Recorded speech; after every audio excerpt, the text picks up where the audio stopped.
Olá, a paz do Senhor, que bom! Hoje já estamos no terceiro trimestre deste ano de 2022.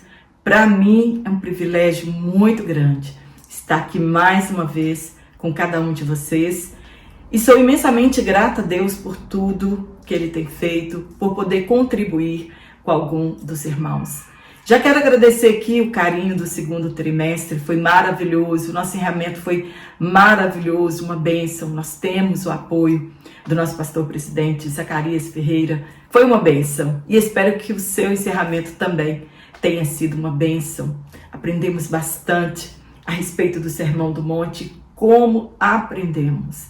Agora precisamos obedecer e colocar em prática tudo aquilo que Jesus nos ensinou. Mas também agora no terceiro trimestre nós vamos falar uma coisa de vital importância para a igreja e em particular para nós também como igreja. Então é uma palavra importante para a igreja para que nós possamos continuar o desafio de sermos cristãos. E neste trimestre, terceiro trimestre, nós vamos falar sobre os ataques contra a igreja de Cristo, as sutilezas contra a igreja de Cristo. E é o que nós temos visto hoje. Então hoje nós vamos fazer apenas uma visão panorâmica a respeito do que realmente sejam as sutilezas e no decorrer de todo esse trimestre nós aprenderemos em detalhes cada sutileza, as estratégias que o inimigo tem usado para esse combate e para este embate. Mas nós, como pedras vivas, participantes do corpo de Cristo, inclusos neste chamamento de sermos igreja, precisamos conhecer as estratégias do maligno e elas estão aí atuantes em nosso meio.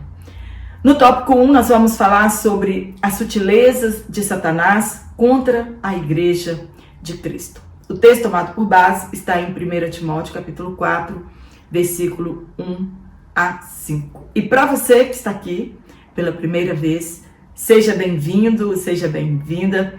Eu sou Jane Martins de Souza, sou professora e também superintendente de Escola Bíblica Dominical.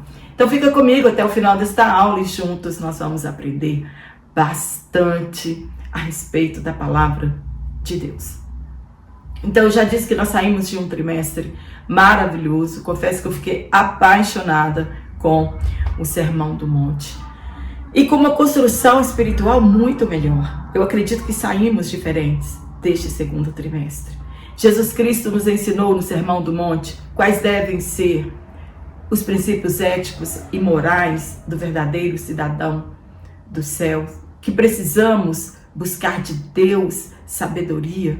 Tiago escreveu, precisamos buscar de Deus iluminação espiritual, isso é, entendimento, buscar revelação acerca da palavra de Deus, suas doutrinas e as exigências para os súditos deste reino, para sermos súditos deste reino espiritual e conseguirmos então desvencilhar das ciladas malignas. Mas precisamos buscar reforço espiritual e estar refugiados em Cristo. Então, para nos livrar, e vencermos essas sutilezas, precisamos buscar iluminação espiritual, buscar sabedoria que vem de Deus para entendermos, buscar revelação acerca da palavra de Deus, discernimento espiritual acerca de todas as coisas que estão acontecendo para silenciar a igreja de Jesus Cristo. Um dos dons mais urgentes e necessários para a igreja da atualidade é o do discernimento espiritual, para que ela não seja enganada pelos falsos mestres, doutores e pastores, chamados por Jesus de lobos vorazes, são lobos devoradores. Jesus ele advertiu a igreja do segundo século e as mesmas advertências elas servem para a igreja da atualidade. Ele nos deu a esperança de que o Espírito Santo, que é o Espírito da verdade, ele nos guiará em toda a verdade. porque ele não falará de si mesmo, mas de tudo aquilo que ele ouviu de Cristo. Nas últimas instruções de Jesus aos seus discípulos no Monte das Oliveiras, a respeito dos sinais do final dos tempos, ele admoestou seus ouvintes daquele tempo que tivessem cuidado e não se deixassem enganar por falsos mestres. Os judeus, por vezes, eles já haviam se desviado seguindo falsos profetas. Isso sempre houve, né? Seguir falsos mestres, seguir falsos profetas. Então Jesus os avisou para terem cuidado com a ilusão religiosa. E é o que está acontecendo hoje. Muitos cristãos estão com uma ilusão religiosa, né? Influenciados pelos falsos mestres. Este é o maior problema da atualidade. A ilusão de que estamos fazendo o certo, quando na verdade estamos sendo enganados pelos facilitadores do caminho. Nós precisamos observar os frutos destas árvores e somente assim então nós saberemos se são verdadeiros homens e mulheres de Deus. O apóstolo Paulo, ele sendo guiado pelo Espírito da verdade, enviado por Jesus, ele recebeu uma revelação clara. O Espírito Santo disse que nos últimos tempos alguns abandonarão a fé e seguirão espíritos enganadores e doutrinas de demônios. Jesus já havia avisado. E depois o apóstolo Paulo teve esta visão clara.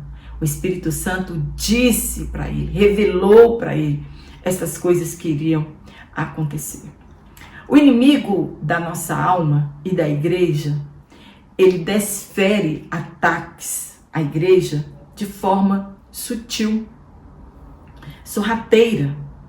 E para combatermos, é necessário fazermos o uso das armas espirituais que estão à nossa disposição. Paulo ele estava escrevendo para o pastor da igreja de Éfeso, né, Timóteo. Ele estava ali como presbítero, pastoreando aquela igreja.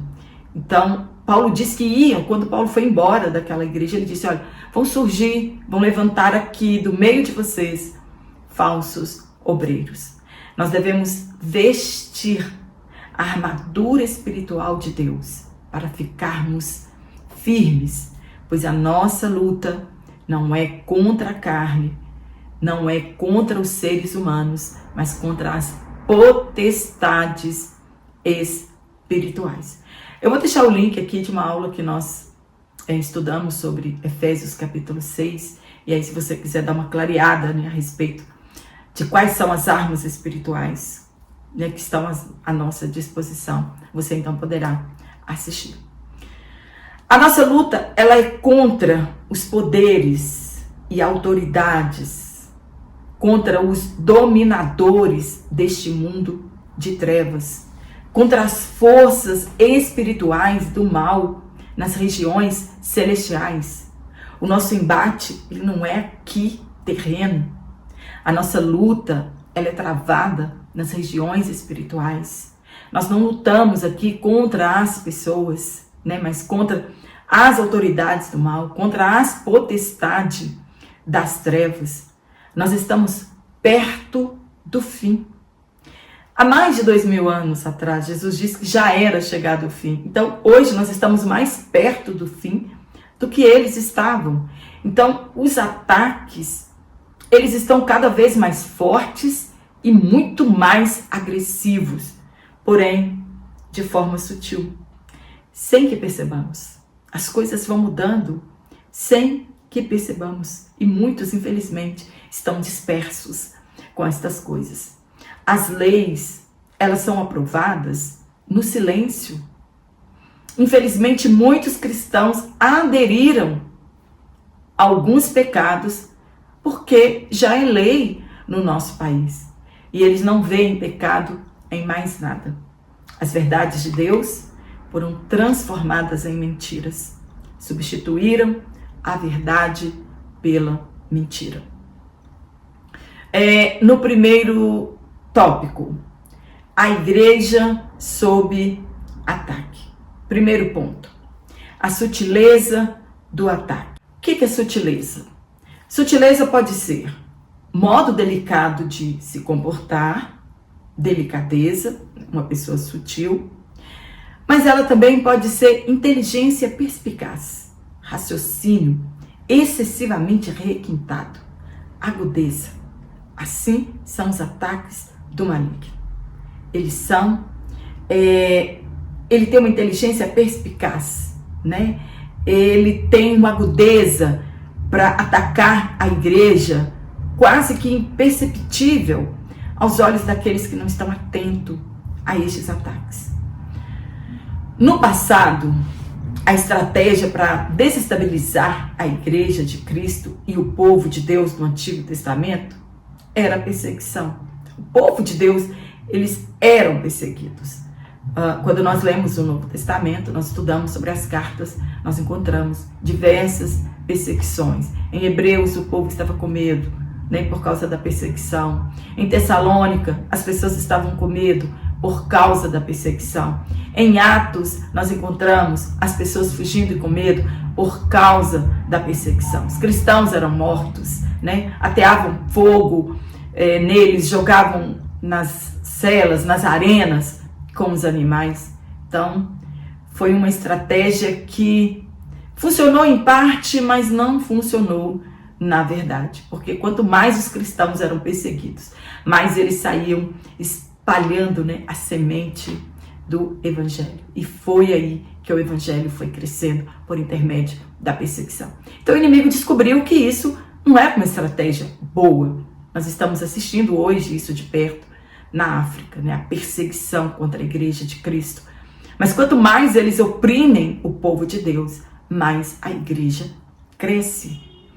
E em muitos países, inclusive aqui no Brasil, a estratégia que ele usa é diferente. É uma estratégia sutil. Então o terror era uma arma usada pelo maligno para amedrontar o povo de Deus e os fazer desistir da fé. Não funcionou. Então o plano precisa ser impedido. A estratégia do inimigo é impedir o plano de Deus.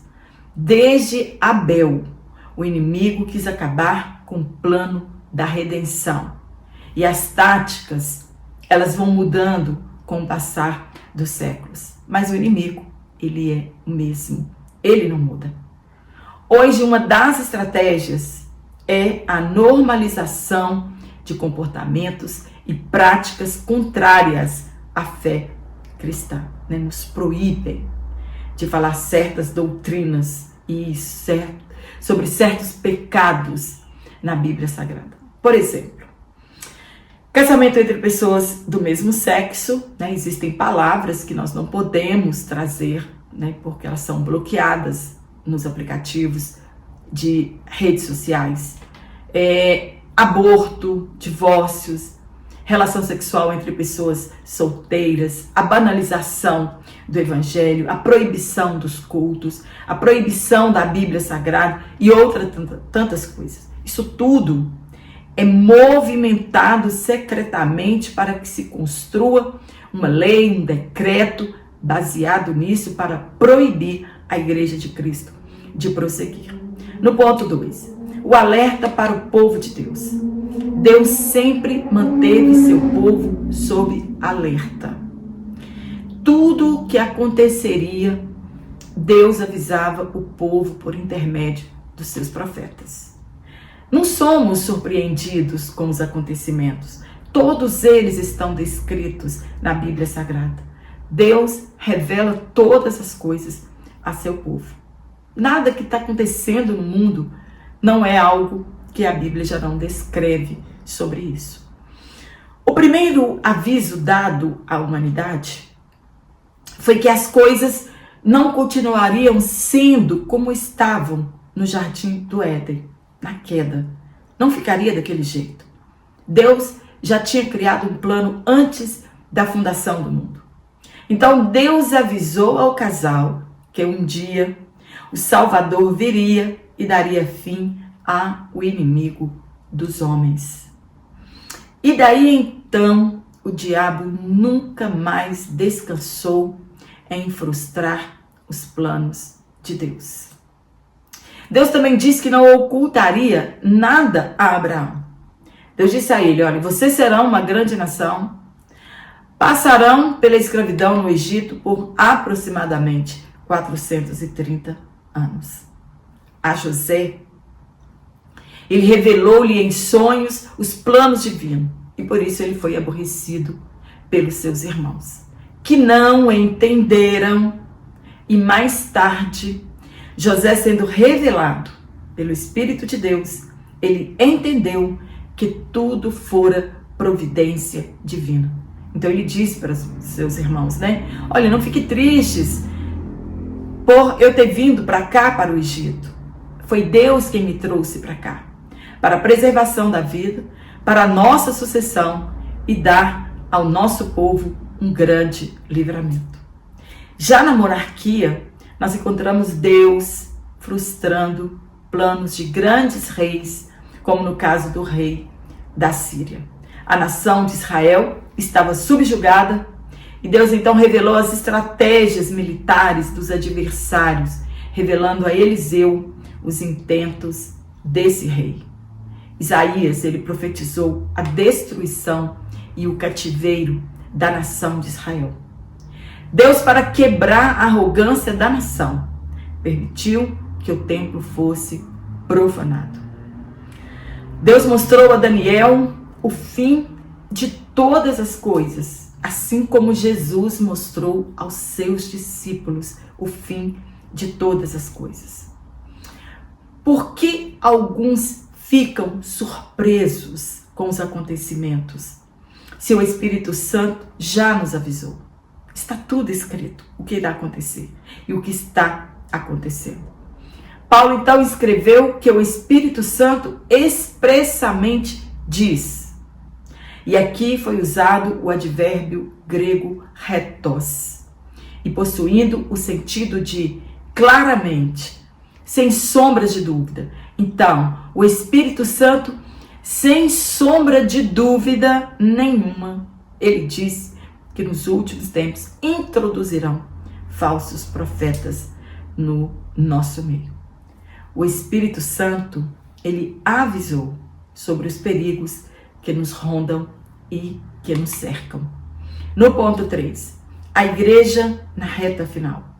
Nós já estamos na reta final. Não sabemos quanto tempo mais demorará para que Jesus Cristo volte e leve a sua igreja. Mas uma coisa nós temos certeza, nós já estamos na reta final e não podemos desistir agora. Não tem por que estarmos surpresos se fomos avisados das estratégias e sagacidade do nosso adversário. O Espírito Santo diz que, abre aspas, nos últimos tempos, por vezes, muitas pessoas não compreendem quando será estes últimos tempos, ou de fato, o que são estes últimos dias. É um período compreendido como sendo a era da igreja. Neste aspecto, o derramamento do Espírito Santo faz parte dos eventos dos últimos dias, iniciados com a vinda de Jesus Cristo, ou também no Pentecostes, que é diferente da profecia de Joel. Deus nunca teve a intenção de estabelecer datas, períodos, ano, século. Essa nunca foi a intenção de Deus. O nosso alerta máximo deve ser com a precisão que foram descritos estes sutis ataques. Então tem muita pessoa preocupada, muitas pessoas estão preocupadas com data, com mês, com ano. Estão esquecendo de focar nos sinais, com a precisão dos acontecimentos. É isso que Jesus disse que nós devemos estar atentos, né? para os acontecimentos, para a precisão como eles estão acontecendo. A profecia ela é bem clara e objetiva. Precisamos observar comportamentos, ações e práticas que marcariam esse tempo final, ao invés de nos preocuparmos com datas. Paulo citou o comportamento ou o fruto dos falsos cristãos na reta final. Homens mais amantes dos prazeres do que amigos de Deus. Homens que têm a aparência de piedade, mas negando o seu poder. Egoístas, avarentos, ingratos, sem amor pela família, é o que nós mais estamos vendo hoje, e tantas outras coisas descritas aqui em Timóteo. Paulo, em seus dias, ele já dizia estar no fim dos tempos. Este período iniciou-se com a morte e ressurreição de Cristo e findará com a segunda vinda de Jesus e depois, e que todas as coisas foram escritas para aviso nosso. Foi o que Paulo, ele disse, que nós devemos prestar atenção nos sinais e que todas essas coisas foram escritas para aviso nosso. E a igreja de hoje? O que podemos dizer? Estamos na reta final. São os últimos momentos da igreja aqui na Terra. No tópico 2, nós vamos falar sobre a natureza do ataque, a origem, né? De onde vêm esses ataques. Primeiro ponto, o ataque é de natureza espiritual. Por mais que nós olhamos, né, políticos corruptos, pessoas criando leis, nós sabemos que não são elas, que elas são instrumentos do maligno, né? Elas estão sendo usadas pelo maligno. Paulo escreveu que nossa luta não é contra carne e nem sangue. Advertiu a igreja de Éfeso, os presbíteros, que depois de sua partida, lobos ferozes penetrariam no meio da igreja. E que dentre eles mesmos levantariam homens, no meio da igreja, levantariam homens que torceriam a verdade, a fim de atrair os discípulos. O problema não são as seitas, mas os lobos infiltrados no nosso meio. Depois escreveu a esta mesma igreja, advertindo sobre o combate espiritual. Não podemos ter nenhuma dúvida que estamos em uma batalha espiritual. São adversários implacáveis, sem misericórdia do rebanho de Cristo, denominados espíritos maus, demônios. E isso revela a natureza dos ataques. São seres espirituais.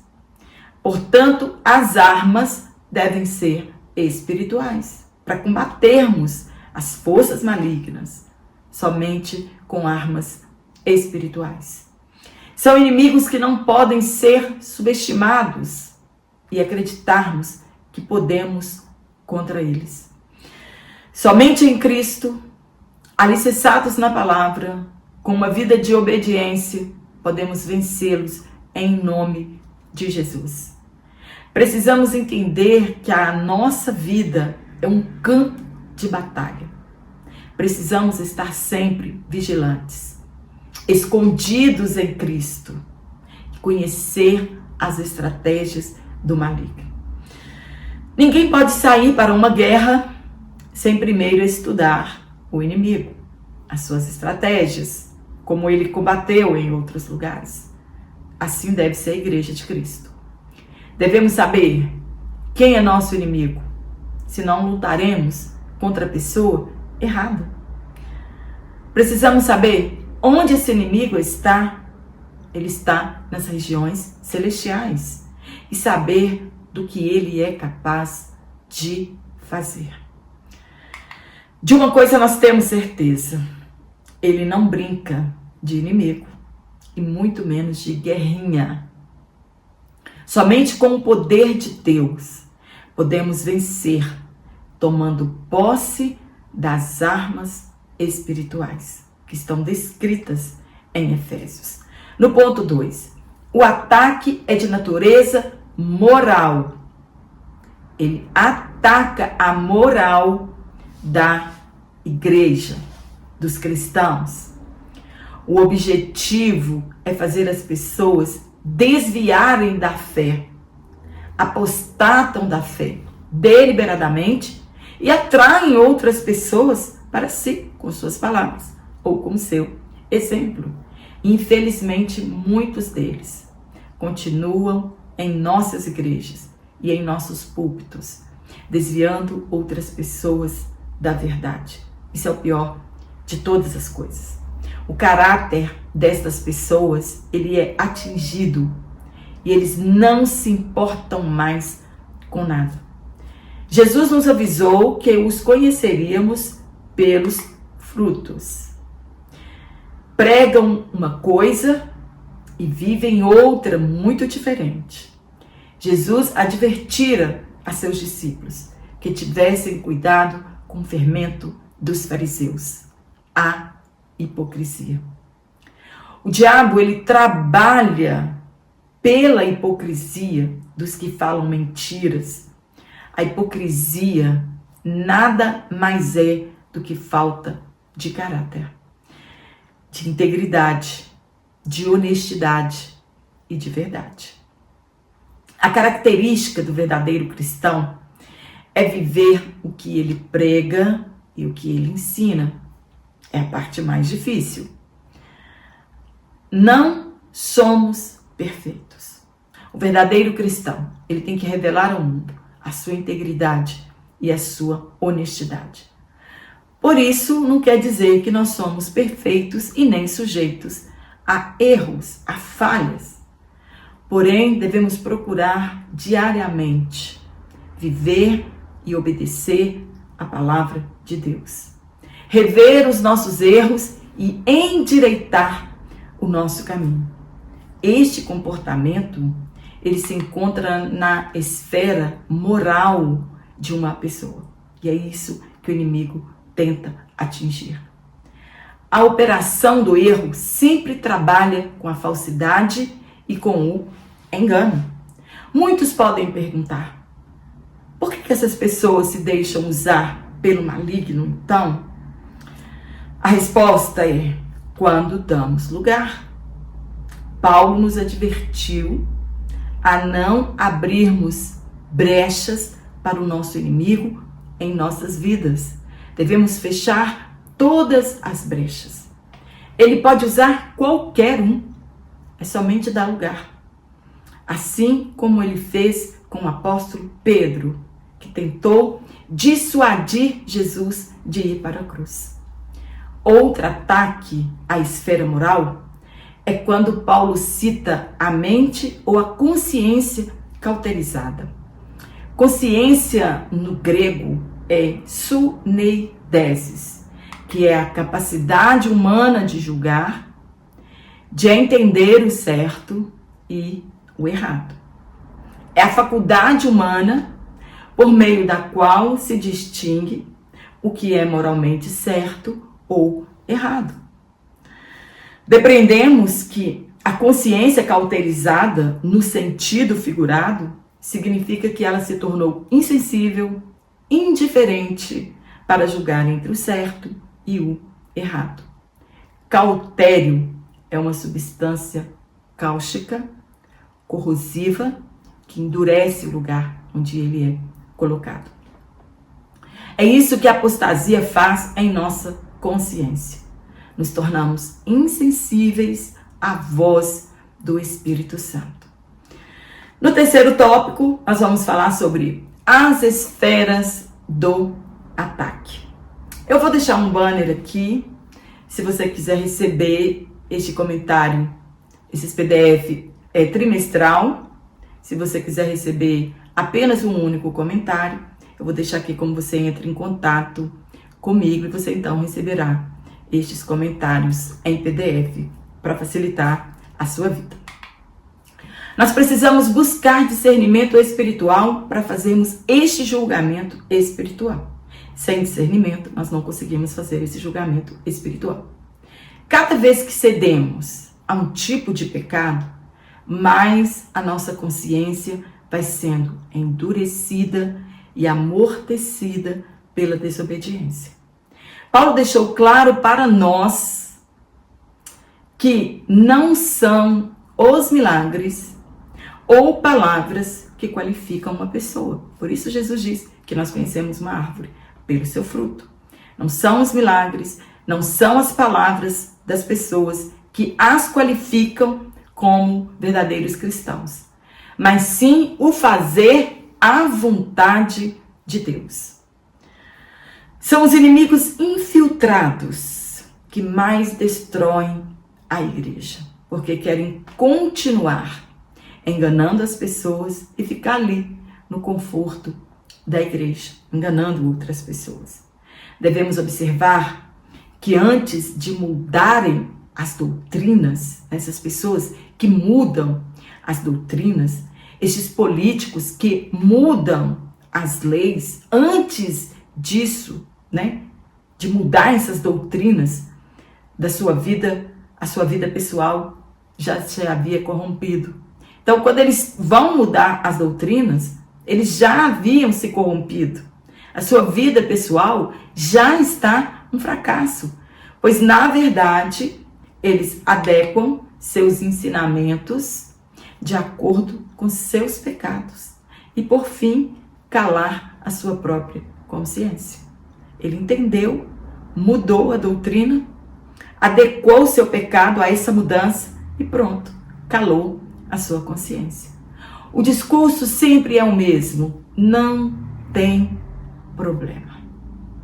Infelizmente hoje, os maiores escândalos no mundo religioso são de pessoas que lutaram nas trincheiras do Evangelho. Foram vencidos pelas ofertas, artimanhas do maligno. Ele oferta estas coisas para as pessoas. Cederam aos desejos mundanos e por algum motivo abandonaram a fé e hoje são inimigos da igreja. No ponto 2, a esfera social. Nós encontramos aí muitas pessoas, que lutaram nas trincheiras e cederam ao pecado e estão aí nas redes sociais, lutando contra as doutrinas bíblicas. No ponto 2, a esfera social. Outra forma de ataque do maligno é na esfera social. Estes falsos mestres, eles leem a palavra de Deus, mas a interpretam para fundamentar suas próprias mentiras. Tem pessoas que vivem no pecado, fundamentadas em versículos isolados na palavra de Deus. Eles ensinam uma devoção falsa, o asceticismo, isto é, abster-se do casamento e de determinados alimentos. O que é o asceticismo? É a doutrina de pensamento ou de fé que considera a ascese, isto é, a disciplina e o autocontrole estritos do corpo e do espírito, um caminho imprescindível em direção a Deus. Então eles acreditam que se eu não tiver controle do meu corpo, eu de maneira nenhuma vou caminhar em direção a Deus, à verdade ou à virtude. O que eles não sabem é que a disciplina física, ela não melhora automaticamente a vida espiritual. Deixei de comer isso, deixei de beber isso, pronto, já estou num nível de espiritual perfeito. Não é dessa forma. O objetivo do ataque hoje, e o ataque é sem tréguas, o inimigo ele não dá tréguas, é a família. A família é a célula máter da sociedade. Outras famílias saem desta célula, saem deste núcleo. As leis hoje estão focadas em destruir as famílias. E quando isso acontece, a sociedade perde, nós estamos vendo aí, e nossas igrejas, elas são enfraquecidas. um dos ataques mais cruéis do maligno é contra a família. E para piorar, foi transformado em forma de lei. Estão desconstruindo a família descrita em Gênesis, formada por Deus, o projeto piloto da humanidade. Eles querem passar por cima disso. As pessoas são incentivadas a não casarem, elas moram juntas. O divórcio foi facilitado. O casamento entre pessoas do mesmo sexo já está aí, já é lei, e nós não podemos falar ou pregar contra isso. Os falsos mestres ensinavam que viver solteiro era mais espiritual do que ser casado, o que é contrário à Escritura, abre aspas, quando Deus diz: não é bom que o homem esteja só. Só que também eles pegaram este versículo e deturparam ele, né? Hoje eles dizem que toda forma de amor, ela é aceita por Deus. Devemos ter cuidado com qualquer instituição religiosa que mexa na instituição divina do casamento. Se proibirem o casamento, deve sair fora disso, porque está contra a palavra de Deus. E hoje nós temos 4 tópicos, né? Então agora no nosso último tópico, a igreja protegida. Podem surgir diversos ataques de todos os lados, mas a igreja está protegida. A igreja pertence a Cristo, então ela está guardada. Como ela está protegida? Primeiro, pela palavra de Deus. Paulo escreveu que tudo que Deus criou é bom. Nada deve ser rejeitado, se for recebido com ação de graças, pois é santificado pela palavra e pela oração. Por isso nós temos o hábito de orar antes das refeições, abençoando o alimento que nós estamos recebendo. Palavra e oração, 2 ferramentas poderosas à nossa disposição. São armas espirituais que estão à nossa disposição. Estamos protegidos desde que não sejamos apenas ouvintes da palavra de Deus, mas praticantes dela. Uma igreja que prioriza a palavra de Deus genuína, palavra de Deus genuína, né? Jesus ele disse, olha, as minhas palavras são estas palavras que a igreja precisa priorizar. É muito mais forte espiritualmente falando. Uma igreja que ora, ela é mais poderosa e pode então combater contra as potestades espirituais da maldade. Uma igreja que não ora, uma igreja que não vive, não ensina a palavra de Deus, é uma igreja fraca. Não somos chamados para o ataque, mas para o combate e resistir firmes diante dos ataques. E sem a oração e a palavra de Deus, é praticamente impossível resistir aos ataques do maligno. Os crentes que são levados pelo vento de doutrinas são aqueles que não meditam na palavra de Deus. Ela é um antídoto contra o asceticismo e toda forma de culto falso que o diabo possa inventar. Paulo escreveu que a palavra de Deus, ela também é a espada do Espírito. Nossa arma para nos defender e contra-atacar é a palavra de Deus. Muitos são levados por não possuírem perícia no manuseio da palavra de Deus. Não estudam a palavra de Deus sistematicamente como nós estudamos em nossas EBDs, né? Abrem a Bíblia ali, um versículo isolado, como se fosse uma caixinha de promessa e não meditam na palavra de Deus. Então essas pessoas realmente, elas são levadas por ventos de doutrina. No ponto 2, a prática da oração. A oração em nossas vidas, ela precisa ser prática. Você não precisa estar necessariamente de joelhos o dia inteiro. Mas precisamos estar ligados, falando com Deus o tempo inteiro. A oração é uma arma poderosa que vence guerras na esfera espiritual. Ela alcança lugares altos na presença de Deus. A reunião com menor frequência são os cultos de oração. E já conhecemos o motivo dessa desmotivação. Alimentamos muito mais a nossa carne e perdemos o desejo de estarmos mais perto de Deus. A oração é uma arma poderosa contra as sutilezas do diabo. Sutilezas tais que faz homens e mulheres na terceira idade trocarem seus cônjuges, trocarem a sua fé por dinheiro e fama. Sutileza do maligno. São duas armas poderosas e indispensáveis: a palavra de Deus e a oração. A igreja somente está protegida se ela estiver envolvida com a palavra de Deus e com a oração.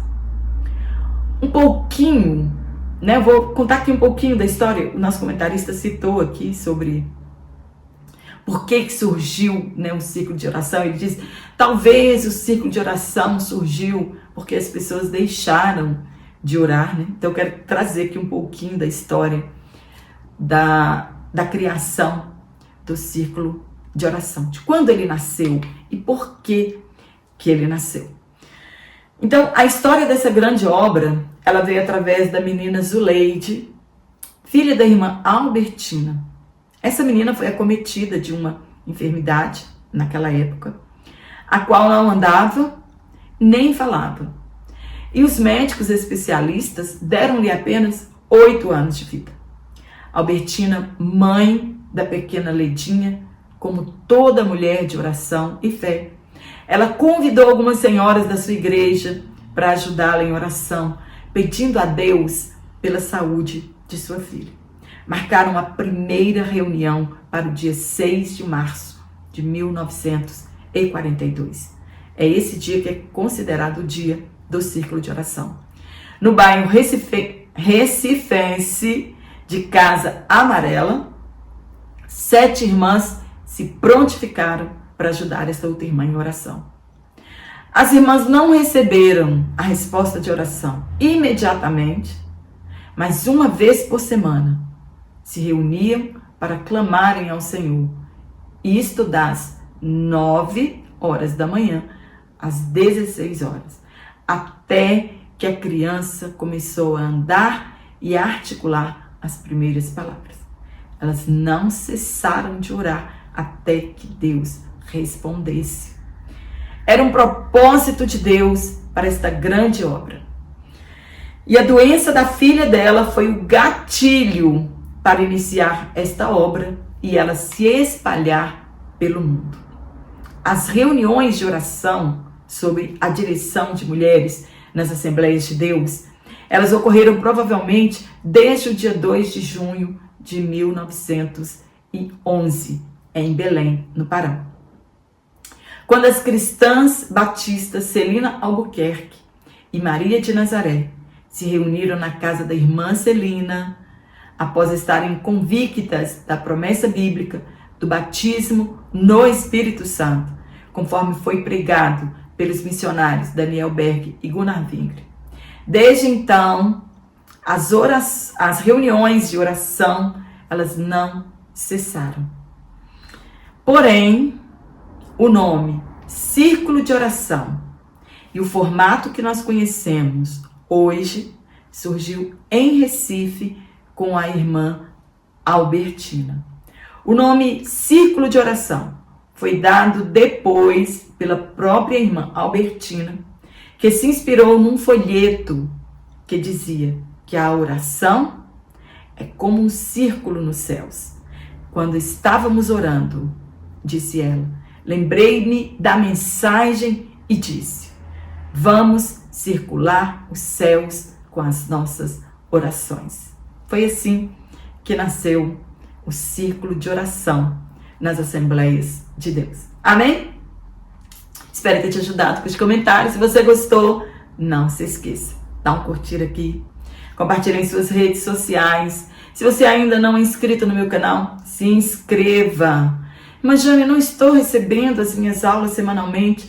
Desative o sininho das notificações, ative outra vez e você então vai continuar recebendo as minhas aulas.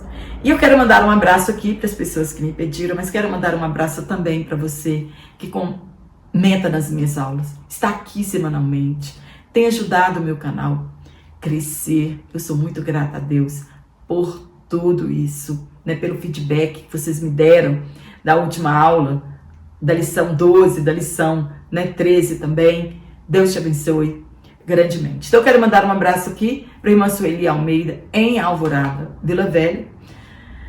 Para o nosso querido pastor Jô Varli, meu amigo pessoal, e toda a sua equipe de professores, o presbítero Heloísio, Júlio, Tobias, Romênio, e também para a irmã Railda e a irmã M. Áurea. Um abraço para todos vocês. E também para nossa irmã Dude, em Novo Marajá, em Tuntum, no Maranhão. O irmão José Carlos, em Santo Antônio de Jesus, em Ilhéus, Bahia. Para nossa irmã Lindalva Pereira, em Paraupebas, no Pará. Um forte abraço a todos vocês. E eu te espero aqui na nossa próxima aula, se Deus assim nos permitir. Então.